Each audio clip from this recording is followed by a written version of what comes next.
محدثین کا مستقل ایک طریق ہے، ایک ان کا جو ہے اختیار کردہ ایک راستہ ہے، ان کے پاس ایک اصول کی حیثیت یہ چیز ہے،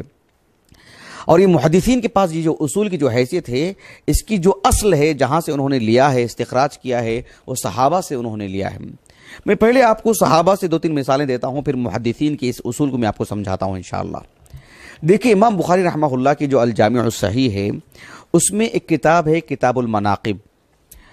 کتاب المناقب،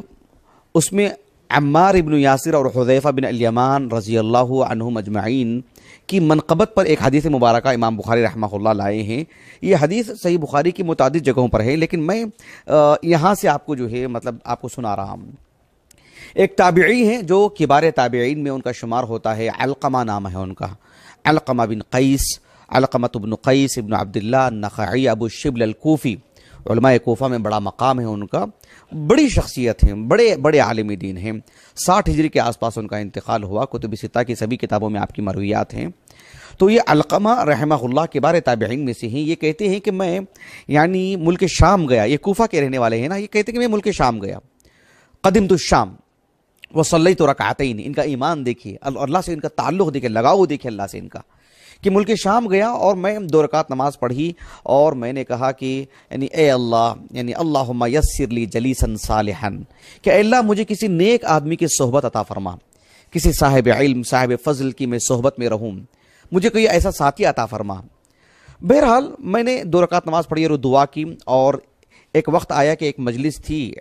میں اس مجلس میں جا کے بیٹھا، کافی لوگ تھے۔ تو کہتے ہیں کہ فَإِذَا شَيْخٌ قَدْ جَاءَ وَجَلَسَ إِلَى جَنْبِي، میں دیکھتا ہوں کہ ایک بزرگ آئے اور آ کر کے بیٹھے، اور پھر بالکل میرے بغل میں بیٹھے، میرے بازو میں بیٹھے۔ میں نے لوگوں سے پوچھا کہ یہ کون ہے؟ ظاہر بات ہے ہر کسی سے نہیں پوچھا، نہ انہوں نے، ہر ایک ہاتھ جو بھی آ کے بیٹھا ہو، لیکن شکل و صورت انسان کے بتا دیتی ہے کہ یہ سب سے جدا ہیں، یہ سب سے الگ ہیں، یہ سب سے خاص ہیں، ان کے اندر کوئی ہے، کوئی بات ہے۔ کہتے کہ من ھذا، لوگوں نے یہ کون ہے؟ کہا کہ جو ہے یہ تو ابو الدرداء ہیں، صحابی، نام سے واقف تھے۔ بڑی مسرت ہوئی ان کو۔ انہوں نے ابو الدرداء رضی اللہ عنہ سے کہا کہ دیکھو جب میں آیا تھا ملک شام، میں نے اللہ سے دعا کی، اے اللہ کہ تو مجھے ایک نیک اور صالح انسان کی صحبت عطا فرما۔ کہا کہ یسرک اللہ لی، اللہ نے آپ کو میرے لیے انتخاب کیا ہے، سبحان اللہ، آپ کی صحبت اللہ نے مجھے عطا فرمائی ہے۔ ابو الدرداء رضی اللہ عنہ حالانکہ اس بات سے واقف ہیں کہ ایک اجنبی ہیں اور پڑھنے کے لیے آئے ہیں، میری صحبت کی متمنی ہے، یہ سب کچھ ہونے کے باوجود آپ نے ان سے پوچھا کہ ممن انت، آپ کہاں سے آئے ہیں، کہاں سے رشتہ کہاں ہے آپ کا، کس علاقے سے ہیں آپ؟ کہا کہ من اہل الکوفہ،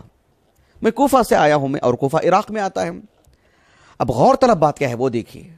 ابو الدرداء رضی اللہ عنہ نے علم لینے اور دینے کا جو منہج آپ نے اختیار کیا، اور آپ نے جو ان کو ایک طالب علم کے طور پر دیا، اور کہا کہ آپ کوفہ سے آئے ہیں، کہا کہ اولیس عندکم ابن ام عبد صاحب النعلین والوسادۃ والمطھرہ، صاحب النعلین والوسادہ والمطھرہ، ابن ام عبد، اس سے مراد ابن ام عبد یعنی عبداللہ بن مسعود، عبداللہ بن مسعود رضی اللہ عنہ، یہ اللہ کے رسول علیہ السلام کی آپ کی چپل سیدھی کرتے، آپ کی چپل اٹھاتے، آپ اندر جاتے باہر آتے، تو جیسے ہوتا نا ایک طالب علم کسی بزرگ عالم دین کی خدمت کرتے ہیں،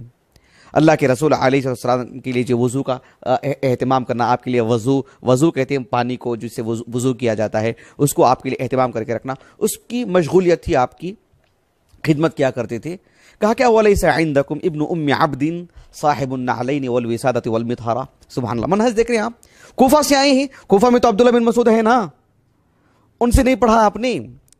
ان سے دین نہیں لیا آپ نے، یہ عبداللہ بن مسعود رضی اللہ عنہ کے خاص تلامذہ میں سے ہیں حالانکہ۔ اور کہا کہ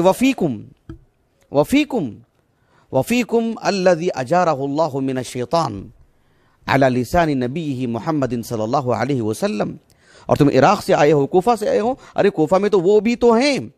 جن کو اللہ سبحانہ و تعالیٰ نے شیطان سے نجات دے رکھی ہے کہ شیطان انہیں گمراہ نہیں کر سکتا ہے۔ اللہ کے رسول کی خصوصی دعائیں ان کے حق میں، یعنی اس سے مراد عمار ابن یاسر ہیں رضی اللہ عنہم اجمعین۔ کہا کہ وہ بھی تو عراق کوفہ میں رہتے ہیں اور تم کوفہ سے آئے ہو۔ کہا کہ اولیس عندکم یا اولیس فیکم صاحب السر النبی صلی اللہ علیہ وسلم الذی لا یعلمہ احد غیرہم، اور تم کوفہ سے آئے ہو، کوفہ میں تو حذیفہ بن الیمان بھی تو رہتے ہیں رضی اللہ عنہما، وہ اللہ کے رسول کے تو رازدار ہیں صلی اللہ علیہ وسلم، اور ایسا راز ان کے پاس سے اللہ کے رسول کا ان کے علاوہ کوئی نہیں جانتے ہیں۔ یعنی تم کوفہ سے آئے ہو، اور کوفہ یعنی عراق سے، اور وہاں پر تو عبداللہ بن مسعود، عمار بن یاسر اور حذیفہ بن الیمان ہیں رضی اللہ عنہ اجمعین، ان سے پڑھا نہیں آپ نے، ان سے دین لیا نہیں آپ نے، اور چلے آئے ہیں آپ یہاں پر۔ یہ ایک منہج ہے، اس پہ غور کیجئے آپ، ایک چھوٹا واقعہ نہیں۔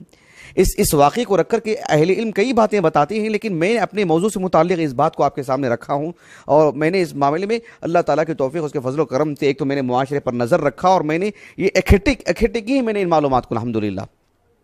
تو میں اس واقعے سے آپ کو بتانا چاہ رہا ہوں کہ دیکھو ایک منہج ہے یہ، سبحان اللہ۔